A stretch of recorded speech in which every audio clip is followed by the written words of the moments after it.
So Bristol's this week. This should be a good race.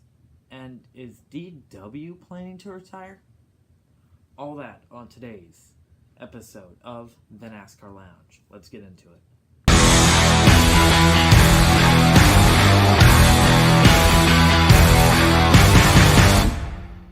What's going on, guys? Cool 200 here, back with the NASCAR Lounge. And you heard it correct. Darrel Waltrip is planning to retire, I believe, at the end of this year. That's right. Here is a card right here. Well, not a card, but the picture right here up on the screen. You guys can see it fair and square from Adam Stern on Twitter. He states that Darrel Waltrip is considering retiring from his iconic broadcasting career with at Fox Sports after 2019. So nearly a 20-year career run with Fox as a broadcaster and all that stuff. The iconic Boogity Boogity Boogity is leaving the door. NASCAR fans are surprisingly split on this. Some people believe that oh my gosh, I want to keep saying his brother's name for some reason. Darrel Waltrip has become a shell of his former broadcasting self. He has really just been this weird character on the screen, really not giving information that he used to. And, he's been out of these cars since, the 90s, maybe early 2000s. So he really doesn't know how these cars work anymore. And he's just feeding us all this false information during broadcasting. And people are happy, people are kind of sad.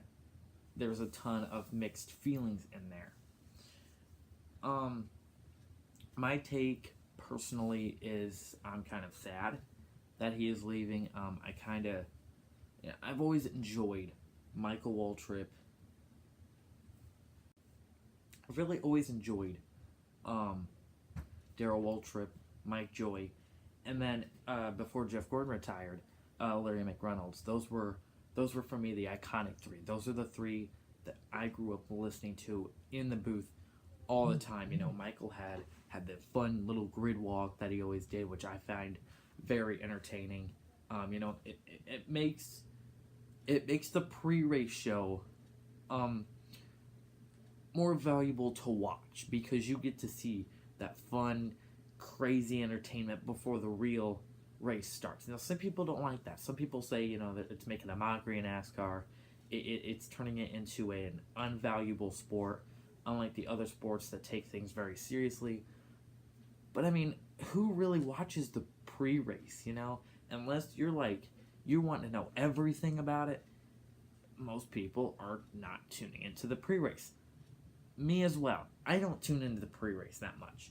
That's why if there's something in the pre-race that I miss, I'm not watching it. I don't ever watch the pre-race. I'm just, okay, 2 o'clock, and there's pre-race on. All right, cool. I'll turn it on at 3 o'clock, listening to the anthem and all that stuff. But for some people, Michael Waltrip's grid walk is entertaining. And I like that. But we're not here to talk about that. Darrel Waltrip is stepping away. And this is, it's sad, but truthfully, it is kind of time to really move away from the sport, Darrel Waltrip, because, he's 72, I believe, years old, and he's been out of these cars for years, for 20 plus years. I believe that's what that said. So, and then you got Jeff Gordon, who's barely out of this. He's only been out of the sport for 4 years. I guess 3 if you want to count 2016, kind of. So he knows more about these cars. He's driven sort of these cars. So he can feed you the knowledge of the Gen 6. Darrel Waltrip is still stuck in the Gen 4 if not the Gen 3 style. So it's sad, but the show must go on. So now that we have that discussed, who should we say takes over? Will it be Michael Waltrip? Finally get to use his name correctly. Maybe. That's not the person I would pick. He's just like his brother. Been out of the sport for,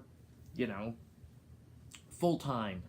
Been out of the sport since the Gen 5. He doesn't know a lot about these cars. Now, granted, he did race in the 2017 Daytona 500, but that was his retirement race.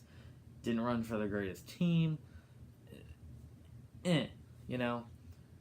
So, who else could it be? Could they put Larry McReynolds back in the booth? They've got all these new guys like Jamie McMurray. Could they put little Jamie baby back up in the booth? Or in the booth. He's never been in the main booth. Personally, I would like to see either Jamie McMurray or Larry McReynolds take over as the replacement. Now, if they put Michael Waltrip in, he does the Truck Series, he does some Xfinity, I've heard, I'd be fine with that. But I'd like to see Larry kind of return. What we need is Darrel Waltrip is a fun character who makes a lot of jokes and isn't very serious. We need a serious character. Mike Joy kind of used to be that way. It was Mike Joy, very serious. Darrel Waltrip, very comedic and fun. He had the boogity boogity boogity. That was all very fun. For me, at least. Some people don't like that. Some people are very happy to see that gone. And then you had Larry McReynolds, the analyst, who knew everything, practically. So, you have Jeff Gordon. He's kind of serious, but he's And I like Jeff Gordon. And then you got Mike Joy. He's been making these weird football analogies, and no.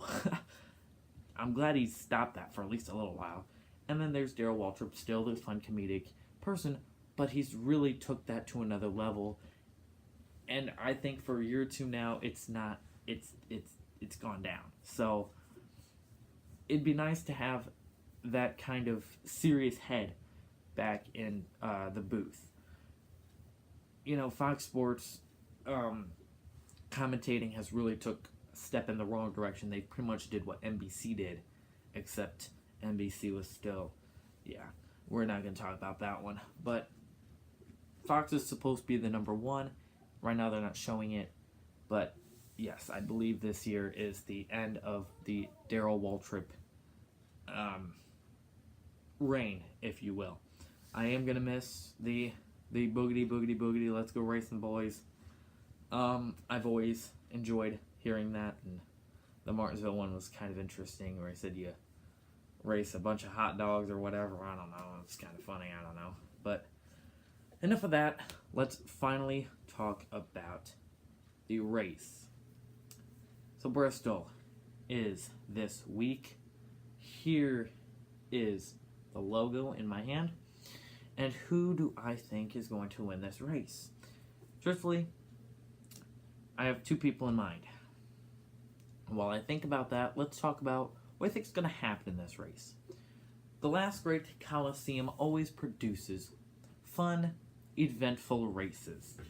They've always been a pleasure to watch, in my opinion.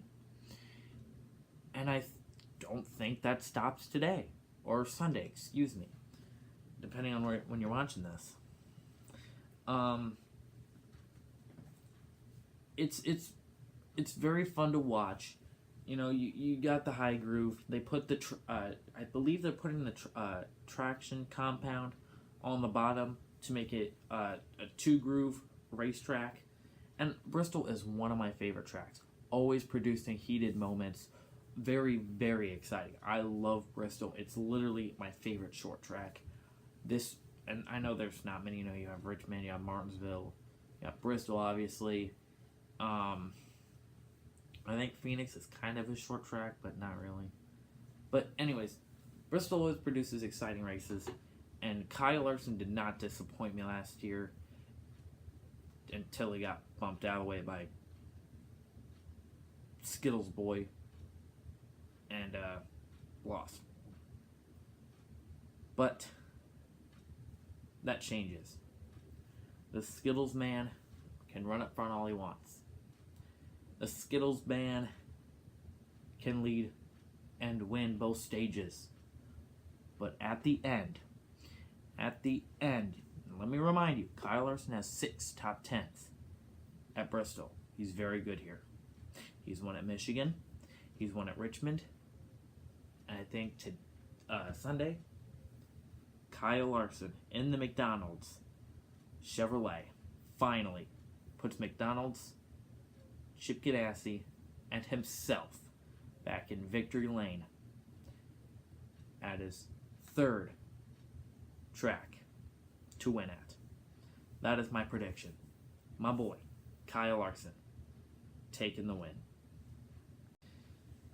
Now, some of you might be saying, oh my god, that's biased. What are you doing? No, Kyle Busch is going to win. I don't like to pick Kyle Busch very often. I've picked him in, what, 4 prediction videos? Probably. It's hard for me to pick Busch. Okay? It's wanting to chop my fingers off picking Busch because I hate him. And if I think that Kyle Larson has a shot, has a chance at one of his best tracks, I'm going to pick him. And I'm not being biased. A lot of people have Kyle Larson on their radars. So, if you don't like that I picked my favorite driver, I'm sorry. But truthfully, I don't think you guys care too much. But yes, that is my prediction. I seriously think Kyle Larson's finally going to pull it off. If he doesn't, he'll finish top 5. And I'll be okay with that. He needs a strong run here. He really does. He has struggled through the whole year except Atlanta. I really think Kyle Larson has what it takes to win at Bristol. I hope he wins. That 42 is going back to victory lane. I really, really hope. But anyways, guys, that is the show. Thank you all so much for watching. I know, very detailed is this show, so I guess that kind of makes it up for the Texas reactions video, because that video was horrible, and it surprisingly got 20 views. I mean, the first time I actually am failing in a video, and it does well. What is this? But I don't really care about numbers. I just care that you guys are watching and that you guys are happy with the content. So I hope you guys did enjoy. I thank you all so much for watching. Please like this video, leave a comment, subscribe for more. Let me know, do you think Kyle Larson has what it takes to win? Are you sad that Darrel Waltrip is stepping down, and who do you think is going to replace him in the booth? Let me know all down in the comments below. Follow me on all the social medias, links in the description, and I will see you guys on Monday for the reactions video. Peace out. Woo!